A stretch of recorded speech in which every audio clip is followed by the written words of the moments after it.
আসসালামু আলাইকুম। প্রিয় কর্মচারী ভাই বোনেরা, আপনারা সবাই কেমন আছেন?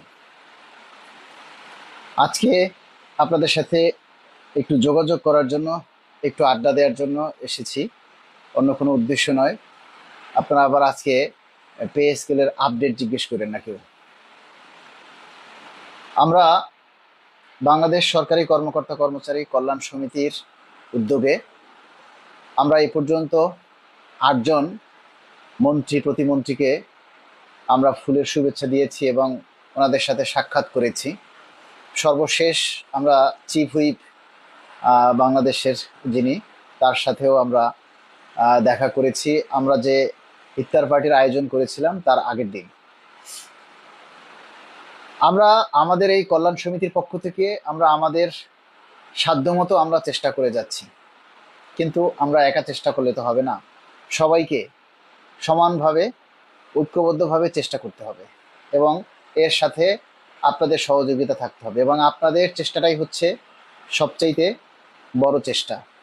কেননা বর্তমানে আমরা সোশ্যাল মিডিয়ার যুগে বসবাস করি। আপনারা সবাই জানেন যে এখন কোনো কিছু করতে হলে সোশ্যাল মিডিয়াতে সেটা ভাইরাল করতে হয়। যে কোনো জিনিস, আপনার একটা নিউজ দেখবেন যে অনেক টিভি চ্যানেল আছে যাদের ফেসবুকে তাদের একটা চ্যানেল আছে, আছে, পেজ আছে।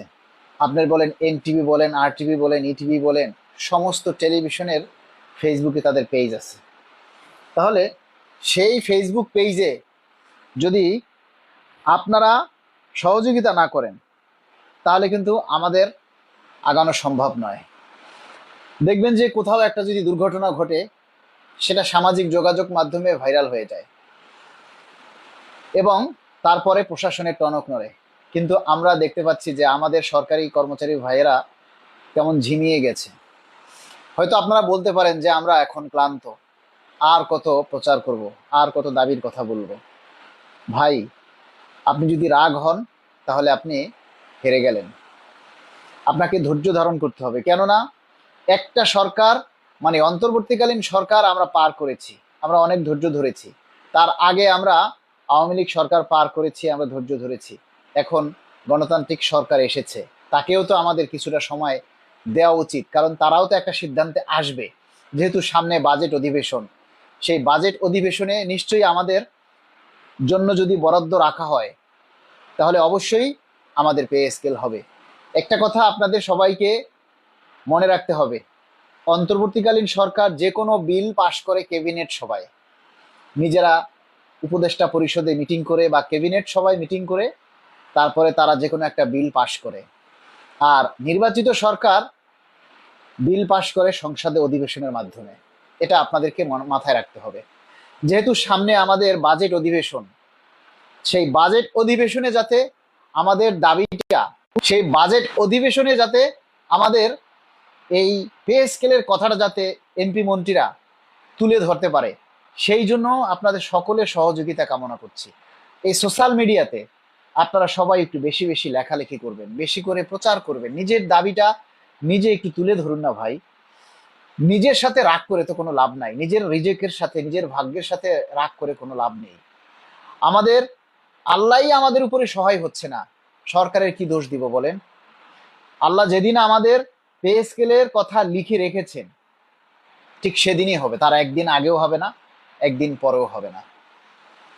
এখন আমরা যতটুকু আশাবাদী যে আগামী যে বাজেট আসতেছে সেই বাজেটই আমাদের পে স্কেলের জন্য হয়তো বরাদ্দ রাখা হবে। যদি কেন বরাদ্দ রাখা হবে, কারণ অন্তর্বর্তীকালীন সরকারই কিন্তু আমাদের জন্য বরাদ্দ রেখে গেছেন। তাহলে এই সরকার যদি আমাদের সেই বরাদ্দ না রাখে তাহলে কিন্তু সরকারের সাধারণ কর্মচারীর মধ্যে একটা বিতর্কের সৃষ্টি হবে যে অন্তর্বর্তীকালীন সরকার পে স্কেলের জন্য বাজেট রেখে গেছে আর এই নির্বাচিত সরকার এসে আমাদের সেই বাজেট রাখেনি, তখন কিন্তু সরকারি কর্মচারীদের মধ্যে একটা অসন্তোষ দেখা দিবে। আমরা আশাবাদী মাননীয় প্রধানমন্ত্রী তারেক রহমান অবশ্যই আমাদের আগামী সংসদে, আগামী জুনে বাজেটে আমাদের পে স্কেলের জন্য অর্থ বরাদ্দ রাখবেন এবং সেজন্য দাবিটা বেশি বেশি জোরালো করতে হবে।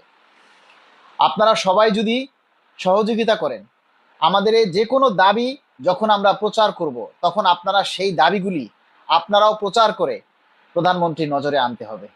আপনারা দেখেছেন আজকে আমার কাছে বেতাগির একটা ভাই ফোন করে অঝরে কান্নাকাটি শুরু করলো।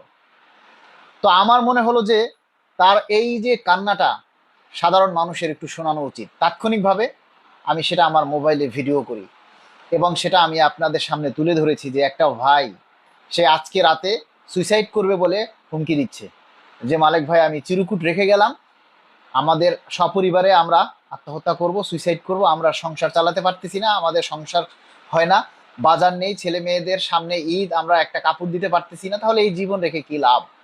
আপনারা নিশ্চয়ই সেটা দেখেছেন, সেই ভিডিওটা ইতিমধ্যে ভাইরাল হয়েছে। আমরা চাই আপনারা এই যে আমাদের দাবির কথাগুলি একটু ভাইরাল করুন না ভাই, সবাই মিলে আমরা যদি এই কথাগুলি প্রচার করি তাহলে অবশ্যই কিন্তু এই দাবিগুলি সরকারের নজরে আসবে। এবং এই অল্প স্বল্প একটা দাবি যদি প্রচার হয় বা ভিউ হয়, তাতে কিন্তু আমাদের এই দাবির কথাগুলি সরকারের নজরে আসবে না। সরকারের নজরে আসতে হলে মিলিয়ন মিলিয়ন একটা দাবি প্রচার হতে হবে, তখনই সেটা প্রশাসনের টনক নড়ে।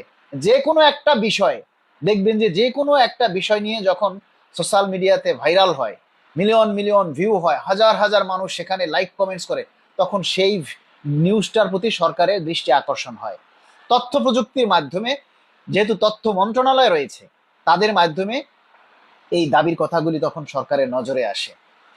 আমরা আমাদের আসলে এই যে নিম্ন বেতনের চাকরিজীবীরা অনেক টাকা, প্রত্যেকটা কর্মচারী, এমন কোনো কর্মচারী নাই যে তারা লোনে জর্জরিত নয়, তারা লোন নেয়নি।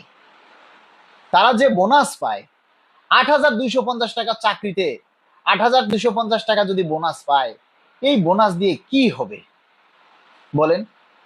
৩২০ টাকা দিয়ে একটা শার্ট কেনার সাহস হয় না ফুটপাত থেকে। ৩২০ টাকা দিয়ে ফুটপাত থেকে একটা শার্ট কেনার সাহস পায় না আমাদের নিম্ন বেতনভুক্ত কর্মচারীরা। আর কি বলবো, এই কথাগুলি মাননীয় প্রধানমন্ত্রীর নজরে নেয়ার জন্য আপনারা সহযোগিতা করেন না। আপনারা অনেকেই আমাদের লাইভে আসেন, কথা শুনতে আসেন, কিন্তু লাইভে একটা লাইক দেন না, একটা কমেন্টস করেন না, আর একটা শেয়ার করেন না। শেয়ার করলে যদি আপনাদের জেল জরিমানা হয়, শেয়ার করলে যদি আবার আপনাদের চাকরি চলে যায়, এত চাকরির ভয় নিয়ে আমরা করি না। চাকরি এত সহজে যায় না, চাকরি এত তারা চাইলেই এই যে আমাদের যে কথাগুলি, এগুলি কিন্তু আপনারা সবাই সরকারের সামনে তুলে ধরতে পারেন। আমাদের ২২ লক্ষ কর্মচারী, এই ২২ লক্ষ কর্মচারীর মধ্যে গুণে আমি ২১ লক্ষ কর্মচারী বাদ দিয়ে দিলাম। বাকি ১ লক্ষ কর্মচারীও যদি আমাদের এই দাবির কথাগুলি সরকারের কাছে তুলে ধরার জন্য চেষ্টা করে,